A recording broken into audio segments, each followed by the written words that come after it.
안녕하십니까. CJB 모닝와이드 화요일 아침에 인사드립니다. 충북교육청이 학생과 교직원 건강을 지키고 쾌적한 교실 환경을 만들기 위해서 낡은 책걸상과 분필 칠판을 교체한다고 합니다. 이 사업으로 학생 체격에 맞지 않은 책걸상 바뀌고요. 노후된 분필 칠판은 물칠판과 화이트보드로 바뀐다고 하는데요. 우리 선생님들과 아이들이 좀 더 쾌적한 환경에서 학교 생활을 할 수 있게 됐네요. 화요일 모닝와이드 뉴스부터 시작합니다. 성폭행 고통으로 극단적 선택을 한 것으로 추정되는 오창 여중생 사건과 관련해 성폭행 피해를 입증할 핵심 증거를 경찰이 뒤늦게 확보한 것으로 확인됐습니다. 유족 측은 경찰의 부실 수사를 주장하고 있습니다. 이태현 기자입니다. 친구 의붓아버지로부터 성폭행을 당했다고 신고한 A양은 지난 2월 4일 경찰이 동석한 자리에서 상담을 받았습니다. 상담에서 A양은 성범죄 피해를 입은 직후 이 사실을 또 다른 친구에게 문자 메시지로 알렸다고 진술했습니다. 문자 메시지에는 당시 피해 상황과 범행 현장인 친구의 방을 찍은 1초가량의 짧은 동영상도 포함돼 있었습니다. 성폭행 피해를 입증할 수 있는 결정적 정황 증거가 될 수 있었던 겁니다. 하지만 경찰이 이 문자 내역을 전부 확보한 건 A양이 스스로 목숨을 끊은 지 5일 뒤인 5월 17일. 문자 내역을 확보하기 전 경찰이 신청한 영장은 3번 모두 보안 수사를 이유로 반려됐고 문자 내역을 모두 확보한 뒤인 5월 20일에서야 A양 친구의 의붓아버지는 구속됐습니다. 유족 측이 수사기관의 부실 수사를 주장하는 이유입니다. 아이 마음 알았어. 딸 안 말았어.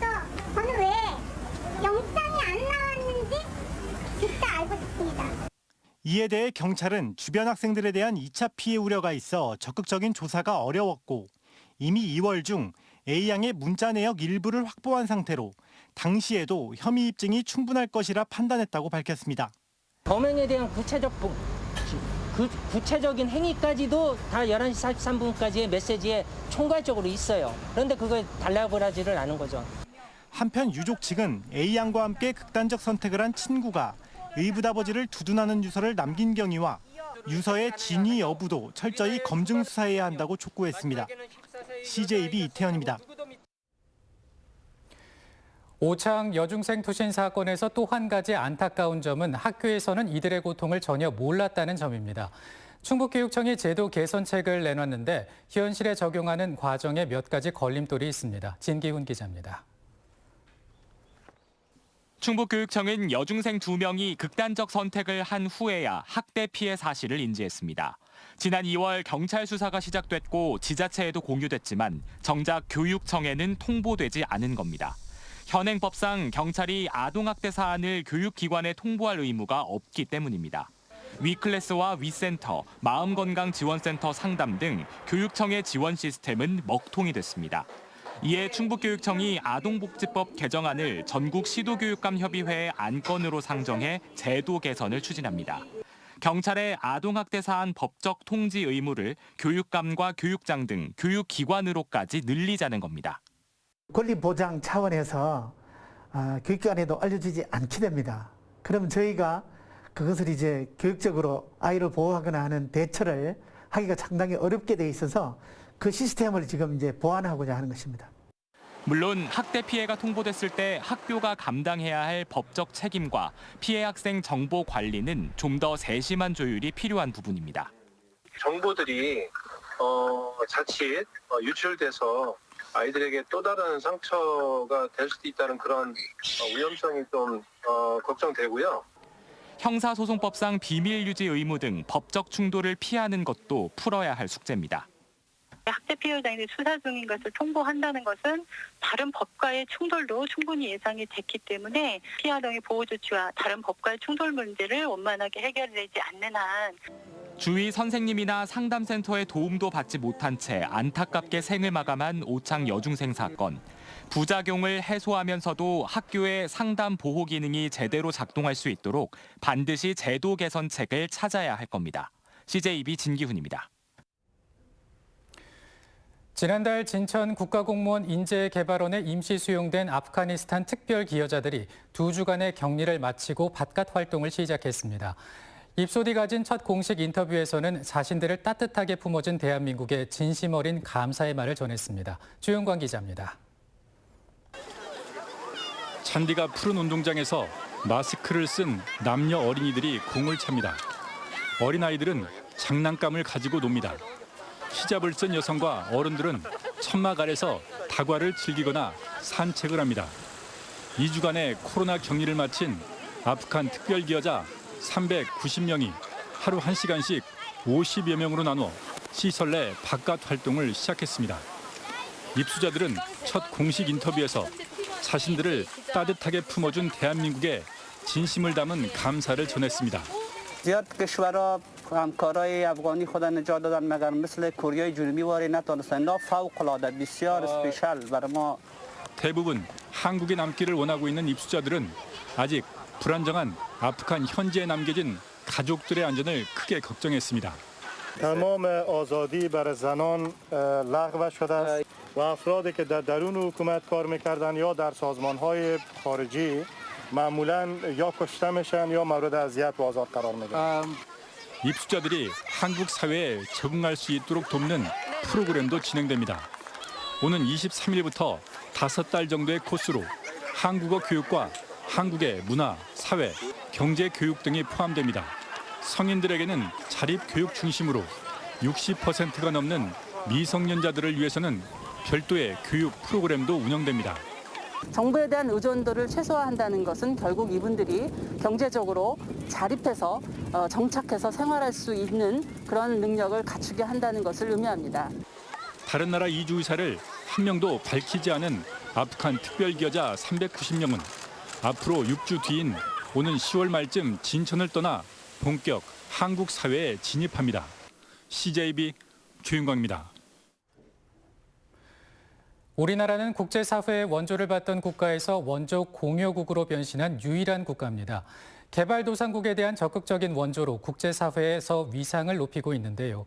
충북의 공공기관과 기업들도 공적 원조, 즉 ODA에 활발히 참여할 수 있는 길이 열렸습니다. 구준혜 기자입니다. 청주 우송에 있는 화상치료 전문병원입니다. 다음 달 한국국제협력단, 즉 코이카와 함께 타지키스탄 의료진과 공무원을 대상으로 온라인 교육을 실시합니다. 타지키스탄의 열악한 의료 환경을 끌어올리기 위한 ODA, 즉 공적개발 원조 사업입니다. 타지키스탄의 의료 정책 개선이라든지 화상 환자 치료를 위한 그 역량 강화를 위해서 교육을 지금 만들어가지고 수행을 하고 있습니다. 공적개발 원조는 국제사회, 우리나라의 위상 제고와 리더십을 확대하고 기업에는 국가 지원 속에 해외에 진출할 수 있는 기회를 제공합니다. 이런 순기능 덕에 예산이 해마다 늘어 정부는 내년도 ODA 예산을 올해보다 12.3% 증액한 4조 1천억 원을 편성했습니다. 그러나 다양한 교류와 참여를 희망해온 지방에는 그림의 떡이었습니다. 자격과 절차를 알아보는 일조차 쉽지 않았습니다. 실제 전체 ODA 예산 가운데 불과 0.5%만이 지방에 배정될 뿐입니다. 이런 가운데 충북국제개발협력센터가 청주대학교에 문을 열었습니다. 강원, 인천, 대구, 전북, 제주에 이어 전국 6번째입니다. 코이카 충북사무소로 지역단체와 기업 등의 ODA 참여를 컨설팅하고 지원합니다. 충북의 제조업이 더 늘어나고 수출이 늘어나고 그래서 충북의 GRDP가 많이 커질 수 있는 길이 시작됐다. ODA 사업의 전초기지인 충북국제개발협력센터 개소가 충북의 국제적 위상을 끌어올릴 계기가 될 것으로 기대됩니다. CJB 구준혜입니다. 지난 3월 업무 대행사 대표와 조합 임원을 검찰에 고발했던 청주 사직 2구역 지역 주택조합원들이 이번엔 청주시의 감독 소홀 문제를 제기하고 나섰습니다. 청주시가 제대로 된 역할을 하지 않고 있다며 불만을 토로했는데요. 계속 이렇게 뒷짐만 지고 있다면 시의를 상대로 소송도 불사하겠다고 밝혔습니다. 안정은 기자가 보도합니다. 청주 사직 2구역 지역 주택조합원들이 청주시청 앞에 모였습니다. 주택조합 관리 주체인 청주시가 감독을 소홀히 해 조합원 피해가 가중되고 있다는 겁니다.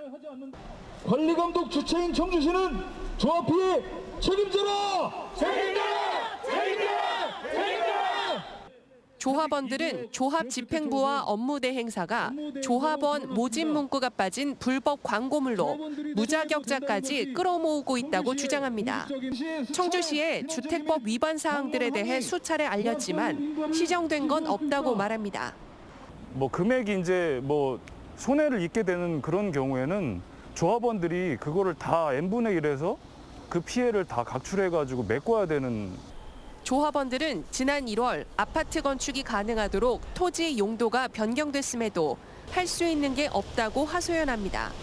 조합장이 지구 단위 결정고시 주체를 조합이 아닌 업무 대행사로 변경했고 280억 원에 달하는 조합원의 자금도 공개하지 않고 있기 때문입니다. 그 업무 대행사는 지구 단위 결정고시가 본인들 앞으로 놨기 때문에 사직 2구역 사업은 본인들만이 이 아파트를 여기다 지을 수 있다고. 조합원들은 청주시가 계속 서민 피해를 방관한다면 관리감독 소홀에 대한 행정소송과 손해배상 청구를 진행한다고 밝혔습니다. CJB 안정은입니다.